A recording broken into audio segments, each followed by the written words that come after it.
Buenas, buenas. Estamos de nuevo en su espacio Temas y Problemas Literarios. En esta ocasión vamos a abordar una temática relacionada con la del episodio anterior, aunque en esta ocasión nos vamos a centrar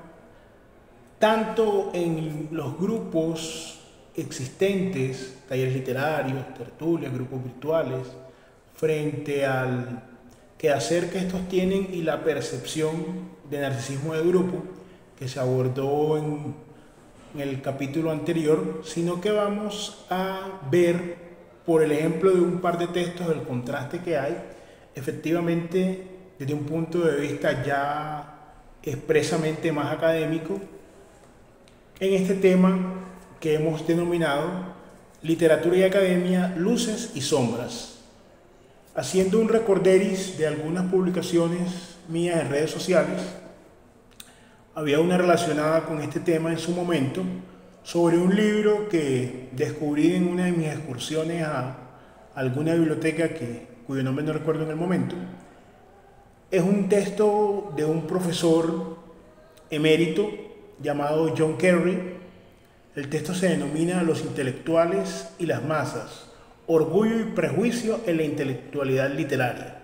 Vamos a leer entonces un fragmento.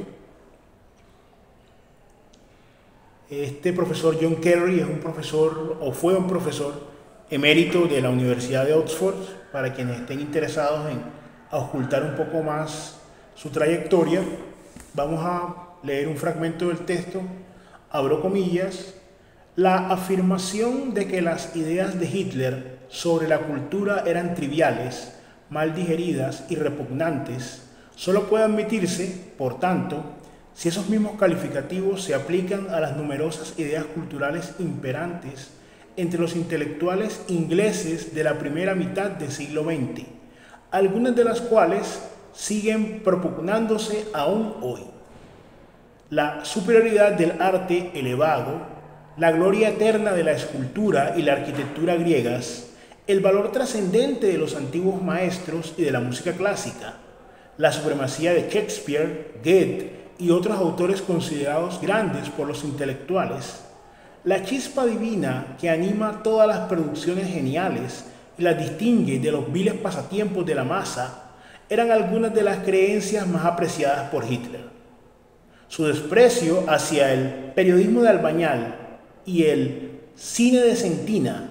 su aceptación del principio aristocrático y su comparación de la necia multitud con las mujeres y los niños son otros tantos rasgos para los que los lectores de este libro no tendrán dificultad en hallar equivalencias en el discurso intelectual. Cierro comillas. Acá hice el siguiente comentario. El lado oscuro de intelectuales como Yeats, Orwell, H. G. Wells, entre otros, quienes mostraban su recalcitrante desprecio por las masas, expuesto en una demoledora argumentación por parte del profesor emérito de Oxford, John Kerry. Este libro interroga al lector, sea intelectual o no, frente a los límites por los celos en la pureza del arte en detrimento del humano. Pues bien, en este aspecto hay varias consideraciones que se hacen a lo largo del libro de Kerry, pues de este libro les invito a leerlo. ¿Por qué comienza él haciendo, digamos, una comparación desde un personaje como Adolf Hitler en sus concepciones del arte? Porque también hay una asociación que se hace, muchas veces equivocadamente, ¿cierto?, entre un gusto exquisito por el arte, entre la mera observancia de ciertas formas, de ciertos cánones, y algún tipo de grandeza intelectual y moral, ¿cierto? En épocas anteriores, sobre todo frente al ideario griego, había una relación evidente entre la belleza y la virtud, entre lo bueno y lo justo, se consideraba proporcional. Entonces el autor, este profesor, de esa manera deliberada, él comienza diciendo, bueno, si este personaje excretado, ¿cierto?, como Hitler, tenía la creencia en la superioridad de ciertas formas de cultura, concretamente frente al tema artístico y académico. Vemos que nos da ejemplos de las creencias de este personaje frente al tema del cine, por ejemplo, frente al tema de la prensa, frente al tema en general del ideario cultural. Él dice: un momento, si ustedes consideran que este personaje tenía algunos calificativos despectivos per se para ciertas formas de arte, créanme que también muchos, y lo sitúa en el tiempo y en el espacio, habían estas mismas ideas, eran compartidas por autores ingleses de la primera mitad del siglo XX. Y en el momento en el cual se escribió esta obra, e inclusive el día de hoy, muchas de esas ideas han venido germinando y han tenido un campo de cultivo. Hemos visto, sin embargo, para adelantar un poco al tema de las conclusiones, hemos visto, sin embargo, cómo, pese a que ha habido una mutación en cuanto al canon, que se ha discutido bastante, ¿cierto? Digamos, la pureza de un solo canon o aceptar una tradición intelectual determinada en detrimento de todas las demás. Pese a eso, un rasgo de estas formas ha tenido un resurgimiento y se hace ya no desde, digamos, un grupo en particular, como se trató en el episodio anterior, que muchas veces, no en todos los casos, pero en muchos casos, nos encontramos a veces inclusive frente a diletantes, frente a personas sin una experticia, pero que pertenecen a ese grupo, como podemos encontrarnos también, como en el caso de los autores que él va recorriendo a lo largo de esa obra, con personas sí de una gran solidez intelectual, que inclusive lo han escrito de una manera, por supuesto, expresa y han sentado su posición. Entonces no vamos a abordar aquí, no únicamente porque no es el espacio, sino también porque sobrepasaría el marco de esta sencilla charla que estamos teniendo, pues charla escindida en el tiempo y en el espacio por los motivos de que no está siendo transmitida en directo. De todas formas, una charla esperamos. No vamos a entrar mucho en el concepto de cultura, que es un concepto que se ha venido trajinando, como todos los conceptos, pues, en esta primera mitad del siglo XXI, ha venido teniendo unas concepciones no solamente polisémicas, que eso ya se dio a segunda mitad del siglo XX en adelante, términos como cultura, por ejemplo, que es el que estamos tratando, que antropológicamente sería pues, todo lo que el hombre crea y transforma y demás. Pero la cultura tiene, digamos, un significado, por lo menos desde una tradición más clásica, tendría que ver con todo ese ideario de la ilustración europea. Y realmente tendría que centrarse, o se centra, o su nicho se halla en cuanto a lo relativo a lo artístico y lo académico. Entonces, estos intelectuales que desprecian a la masa parten de unas premisas que tienen que ver con lo artístico y lo académico, en la acepción de la cultura que estamos tratando en este momento. No todo lo que se crea y se transforma, no formas de folclore, sino un tipo de creación artística y académica perteneciente, entroncado, ¿cierto?, desde un principio con los ideales grecorromanos. No vamos a entrar entonces a discusiones, por lo menos en el día de hoy, por lo menos no respecto a lo de la literatura, a discusiones que sobrepasen la misma en cuanto y en tanto si estas formas son evidentemente superiores a todas las otras formas, si hay validez de todas las formas, que son discusiones de orden, digámoslo así, ideológico, más que literario, aunque por supuesto la literatura no es un espacio puro, incontaminado de todas estas influencias, pero de todas maneras no es el objetivo. Entonces tenemos que estos intelectuales realmente en el contexto del siglo XX, no tanto en este siglo XXI, porque como acabo de mencionar, hay una gran influencia de lo políticamente correcto, que es otro tema que vamos a tratar más adelante, pero estos intelectuales partían de esa base, ¿cierto? de la premisa de la cultura,